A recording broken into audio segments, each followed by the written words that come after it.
Hi, my name is Alicia Flecha, and this validation is for bathing a patient. The first thing I'm going to do is say my 7 steps, which are check the physician's orders, wash my hands, check for my equipment and gather it, identify the patient by the patient's name and medical record number. I'm going to introduce myself. I'm going to explain the procedure to the patient, which is bathing, and I'm going to provide for privacy. So since my hands are washed, what I want to do is I'm going to put on my gloves.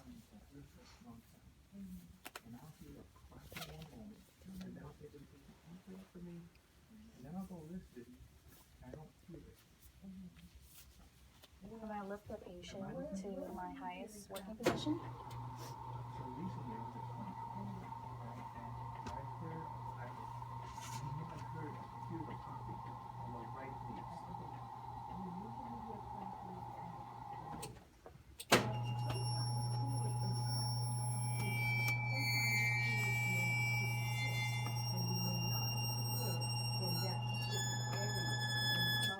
Before I begin with the bath, I can offer the patient a bed band to see if they have to use the bathroom, and if not, then I continue giving them a bath. So in this basin, I would have water, I would have a rag that I can use to wash the patient, I'd have an extra towel, a bath blanket, and an extra gown just to change the patient with.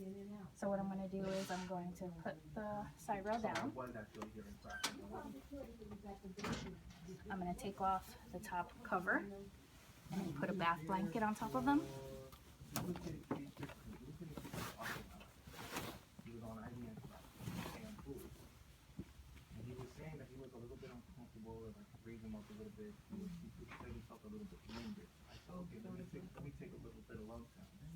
And initially I heard what I thought was crackles, and I said, oh, that's not good. And he has a cardiac, he has CHF.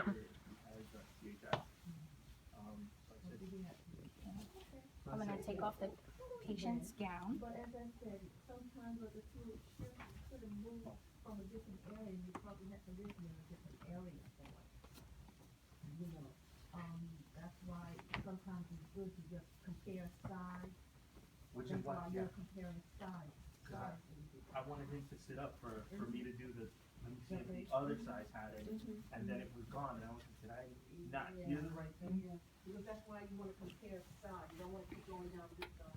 So at this point in time, I would have a basin filled with water, warm temperature or a temperature that the patient can tolerate. At this point in time, I wouldn't use any soap because we'll be cleaning the eyes and the face. So what I'm going to do is I'm going to rinse the washcloth in the wash basin, and I'm going to start with your eyes, going from the inner and outer of the eye. You can have what you call coarse crackles and fine crackles. Could rinse my washcloth, pick a different spot on the rag, and then go from inner to the outer.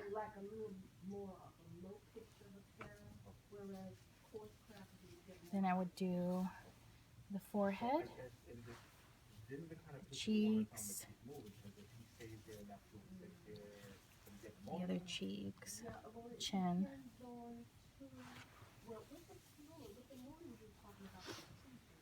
I would pat dry their face. But you have to be careful. If this patient was sort of breast, I would then do the neck. If they're wearing a brace, I would try and clean here and underneath.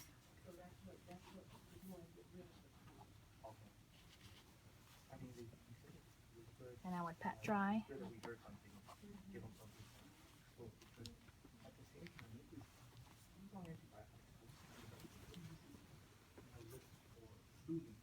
Now I can begin doing the chest for the patient.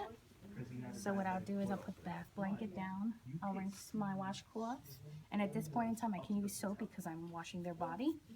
So then I would rinse their body with soap and water. And since she is a female, you should clean under the breasts, in between.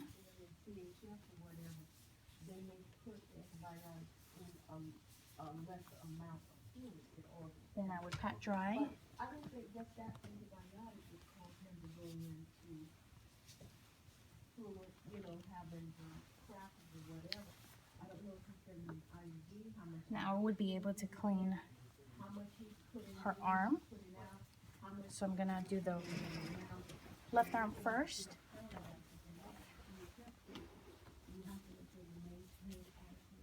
So I'm gonna put a blanket underneath, a towel underneath.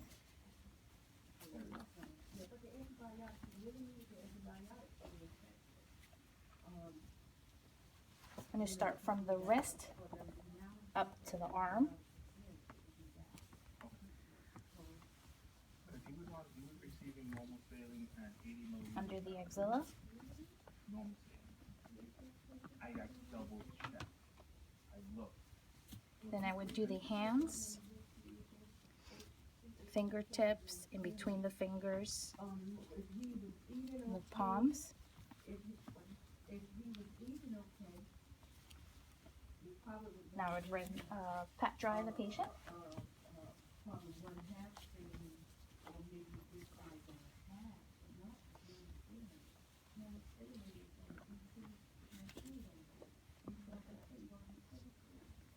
But it was definitely normal. Okay. He had the main line. So he had Now the would main cover line, their and arm. your back. Now, Put the side rail up, and then we'll go up to the other side. the back, most of it was good. So, 80, and 82. Now we do the same with the right arm. He was one. Put the towel underneath the arm. I was a little bit confused because when he described what he was Rinse feeling, my I washcloth. heard the little Start towel. from the I wrist was like, okay, so don't drink anything yet.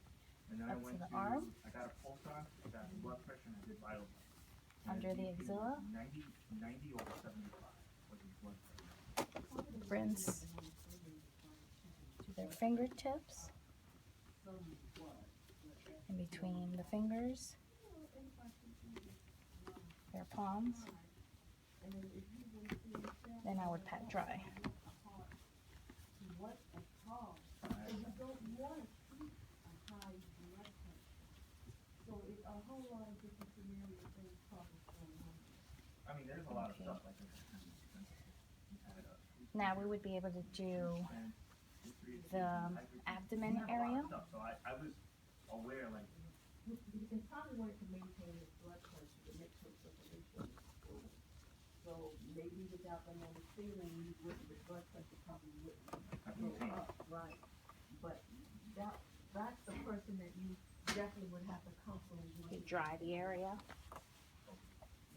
you know, interestingly enough, when I came back from lunch, I went back in to check on him, right? And he said, oh, can you ask the nurse if they can give you something to help me pee? And I said, okay. And now, since we're on this side, we could do the legs. He was at 2 a.m. prior, and we're having that conversation at 1:30. And so, in the afternoon. right. So we'd start with the right leg, put the towel underneath, Exactly, he had not moved. Now, rinse the washcloth, start from the ankle up to the thigh.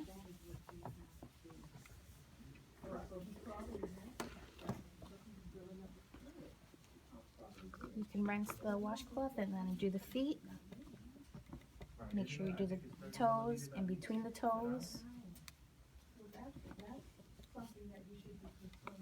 and then pat dry. We did the bladder scan, and it said 205 milliliters inside, and then when they straight half, So they still can. yeah, we voided 405 milliliters. Now we would go to the other side and do the left leg. Instead of folding, I mean, they really need to fold. If this patient has not bored within 46 hours, you call them a doctor, Okay. you know. This, did he have prostate problems? Problem with his prostate? I asked, he said no, but he was Towel voiding fine. underneath the left leg. First time visit. He had been admitted there, he was there a week. He had Rinse already been there a towel, week. the washcloth. Start from the ankle. But he said that he had not produced there, and I said, what's the last time you took these meds? It's up like to the thigh. 2 o'clock in the morning.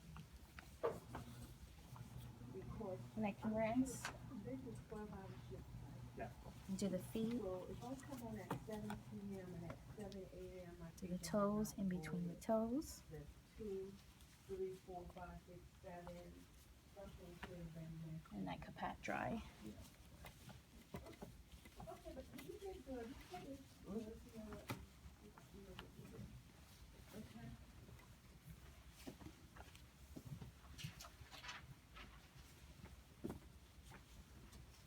Now at this point in time, I would put the side rail up and go get fresh water so that we can do the back and the buttocks area. But since we're here, we're going to continue making pretend that I got fresh water to clean the patient. So what I'm going to do is I'm going to put the bed down for the patient.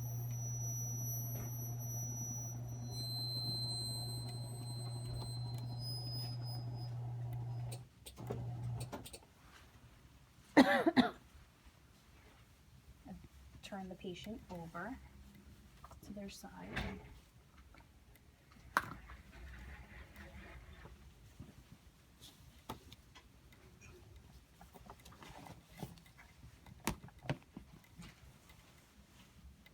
I reset all the supplies.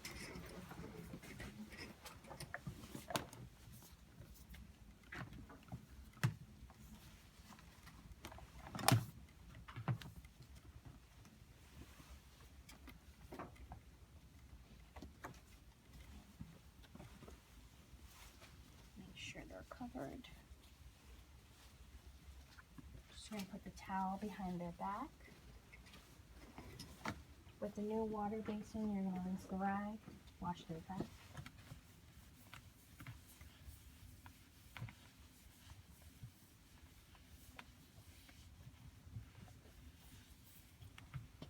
You're gonna rinse the washcloth and you're going to now clean the buttocks area.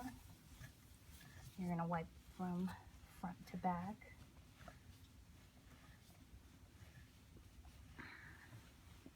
And now you're gonna pat dry.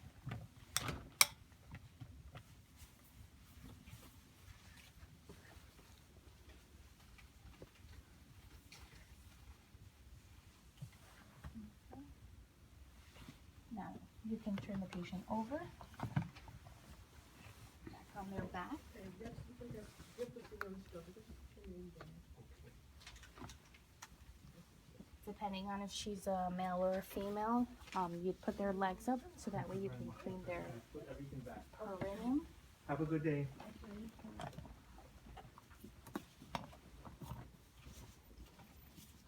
Did you put, okay, So you're gonna rinse the washcloth and you're gonna wash front to back.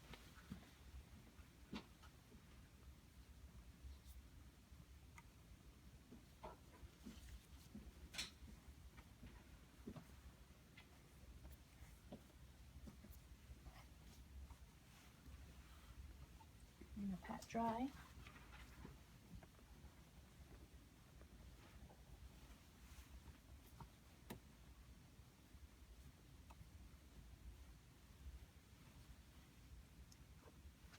And now you'll be done with bathing. So what you're gonna do is you're gonna lower the legs.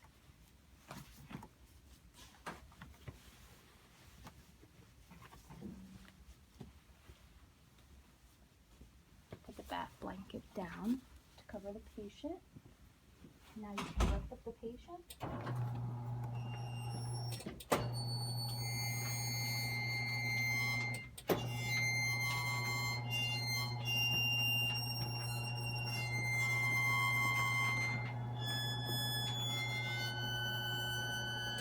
Now we would put a new gown on the patient.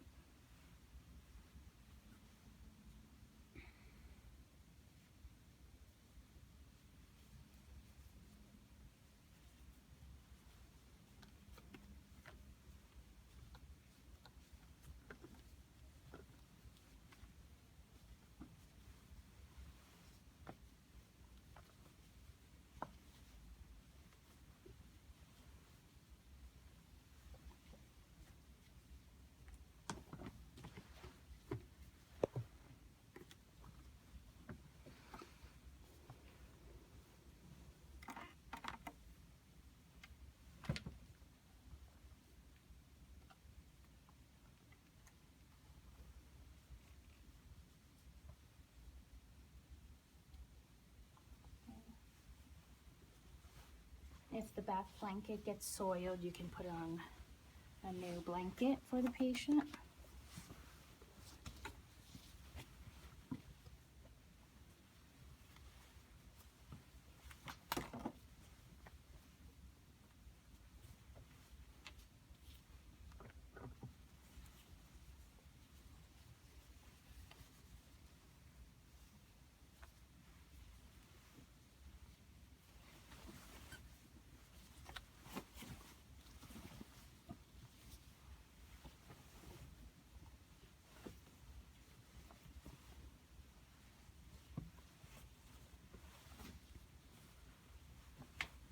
Put the side rail in.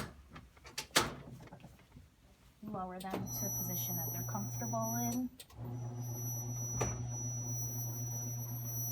And then I would put them at the lowest position.